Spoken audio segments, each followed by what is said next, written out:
There's a certain magic in waking up early. The world is quiet and it feels like time slows down, giving us a chance to reflect and take control of the day. But just like starting the day with intention and on time, there's another part of life we often delay, making our homes feel like our own.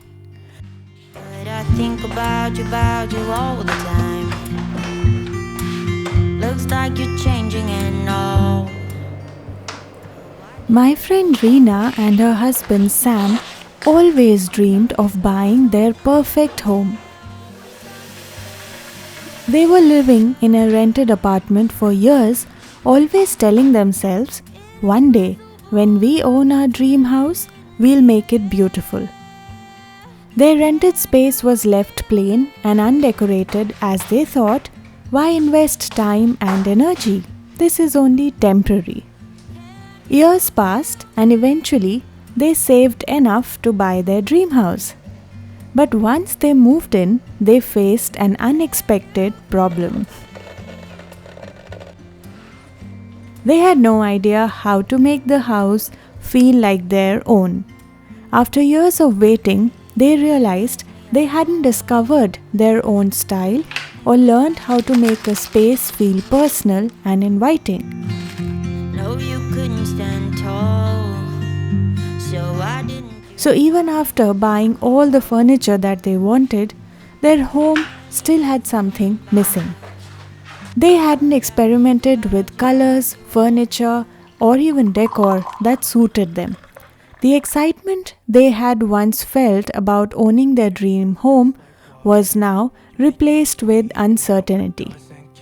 Meanwhile, their friends who lived in rented spaces too had filled their homes with character and warmth over the years.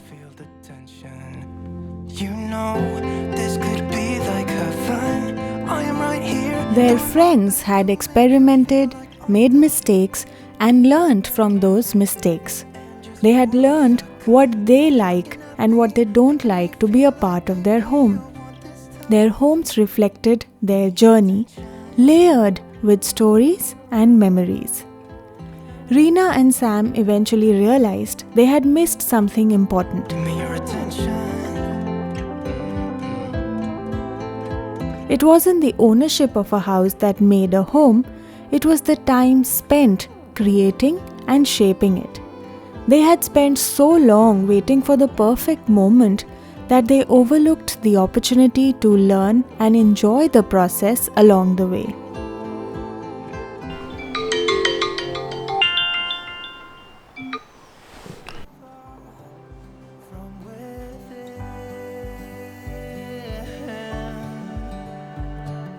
Like life itself, creating a home is a journey.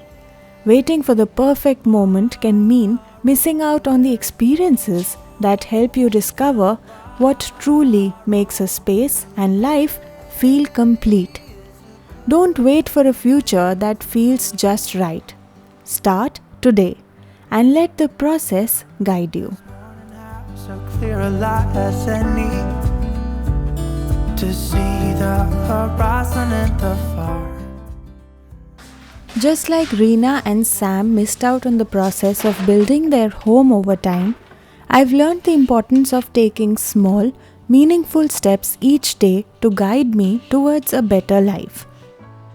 For me, it begins every morning with a simple routine. I start with a glass of warm jeera water, which not only soothes my hunger but also helps me wake up gently. Then I take 10 minutes for meditation, clearing my mind and setting my focus for the day. After that, I open the windows to let in fresh air and light an incense stick to bring calm into my space. These small habits ground me and prepare me to face the day with clarity and intention.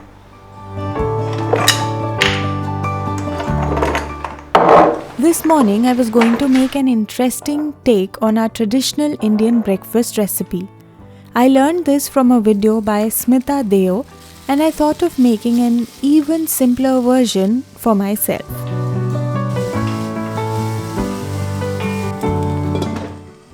For this we will be chopping potatoes into small cubes and then cooking them with a touch of jeera and a few spices.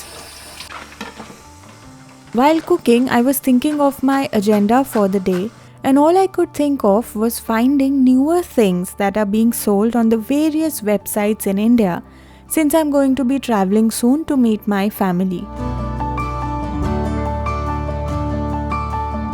After so many years, I've lost touch of what to find where. While I was scrolling, I realized how so many websites have come up, and I was even happier to see that so many homegrown brands are selling traditional handcrafted things.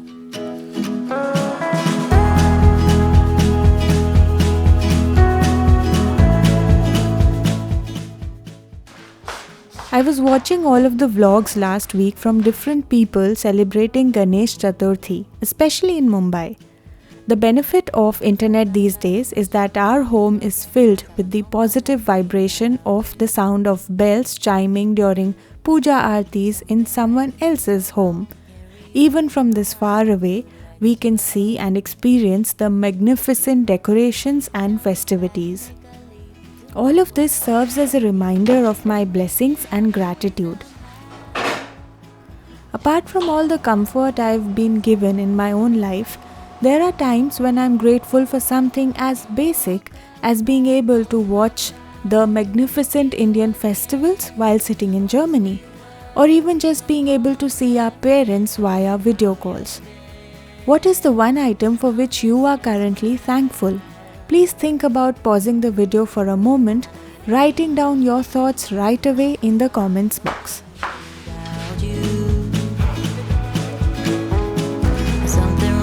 So wrong, I carry on cause I know I have to let you go again. I know it's bad to take a leap into my world of fantasies, but we will make it all the way somehow. I had quickly moved the dishes out of the dishwasher and put them back to their place. And you will come back, oh my God, it's you again. Once we were more.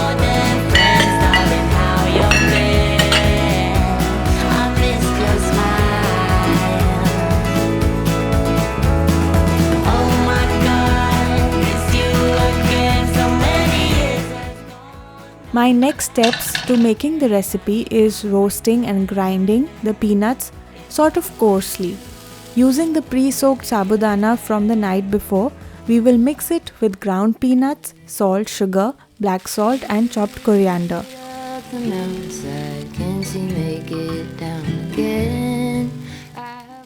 Mix and then cook this well. And this is mainly all the cooking bit.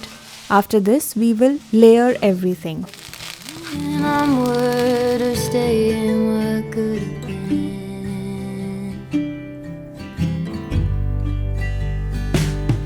Broke my arm in December. We were running for the thrill. You turned in the canyon to the snowbank where I fell. Even still. Now the layering part is something I totally experimented with. I added the chatpata aloo on the bottom layer and then the sabudana layer. You could make multiple layers too. I've even added a touch of tamarind chutney and onion in 2 other layers. I intended to layer everything in my old jars but I broke one, and so I thought of using these glasses instead. Well, the result wasn't a complete sabudana khichdi and wasn't also a complete chaat. Something in the middle. If you're a fan of something like that, then do give it a try.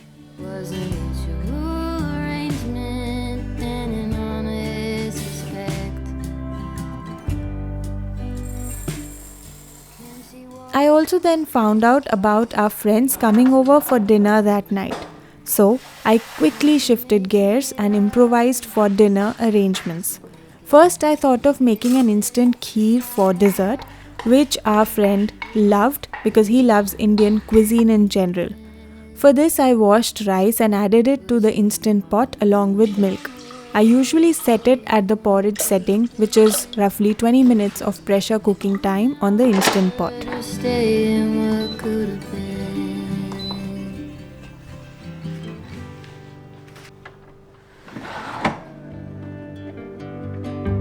Easy now. Sink cleaning is a daily habit, either a part of morning or my night routine. I like to use sieve to clean. If you're all about natural products, then using baking soda to clean the sink works equally well. I've been using sieve recently and it has worked out great for me. Living here has also taught me so many little habits, all of which make me more active and less lazy on a day-to-day basis, and this is one such habit. I had some pre-marinated chicken skewers from the night before. My original idea was to grill them in the air fryer and serve them either as mini meal or as a side along with the main course for dinner. But now I decided to make a biryani recipe out of it to arrange for the dinner. These usually get super charred in the air fryer and get a very nice smoky effect. If you're a vegetarian, consider grilling some veggies on a stick before you add them to your biryani. Well, not on a stick, in general as well. Gotta get going. Easy now. Simultaneously, I'm going to fry some nuts in ghee and keep them aside, ready to be added later on. It's important that you flip the skewers once in between and also avoid using any liner for the right kind of charred effect. At least that's what I've seen. I remember I used to hate nuts in halwas or kheer as a child, but recently I've developed a fond love for them. Let's just say I tried them. I tried kheer with raisins and I didn't dislike it. Is that the case with you as well? You can have nuts otherwise, but not in combination with the dessert. Stone. Oh, what? I love to eat the biryani rice with something called as salan as a side dish. Sort of a gravy that is made with peanuts, coconut, sesame seeds and few other things. I make it more like gravy by adding a touch of onion and tomato paste to it. Unfortunately, since this was a last minute thing, I couldn't capture the recipe for this one. It was your crooked little smile that caught my eye. Time went by and it was her and I. She promised me to never leave my side, but she left me. I call it my instant kheer recipe because I can make it while it is unattended. In the end, adding sugar and fixing the consistency takes about 5 minutes and that's it. Try making it, it's an easy one-pot dessert. Why did she go? Whoa. Was I supposed to know that she'd leave? Was I too naive to think that she'd be the one? Whoa. Just tell me, why did she go?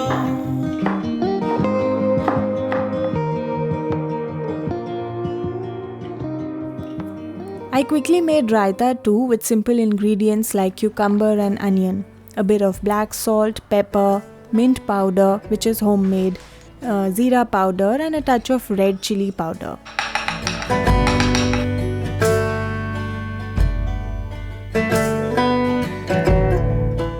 So what I do is basically make a gravy which is something similar to a butter chicken gravy, and I use that to layer in between the rice. So one layer of rice, then the gravy base and then the chicken that we cooked earlier. I make sure to add a sprinkle of biryani masala in between. That really brings out the flavors. The final layer is of course fried onions, coriander, kevra water and rose water.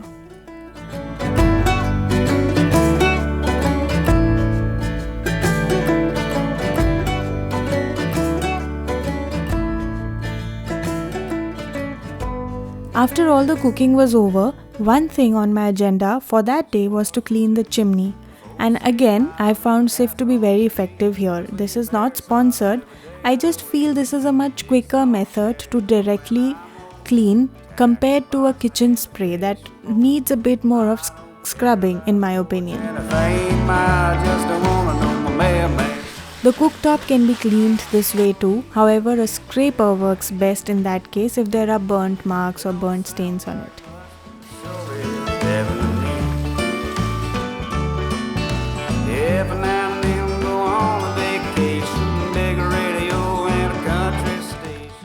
I usually assemble the biryani and keep it in the fridge. Now the trick is to put it in the oven for dum or for reheating before serving. So I give it about 20 to 30 minutes of dum and I also sometimes do it on the stove top instead of the oven. And I time it in such a way that if I'm going to be serving snacks for that day, I can kind of tell that I have 30 minutes left. This way the recipe turns out super hot and smelling amazing when we open the final lid, and also provides for more time to spend with the guests rather than being in the kitchen all the time.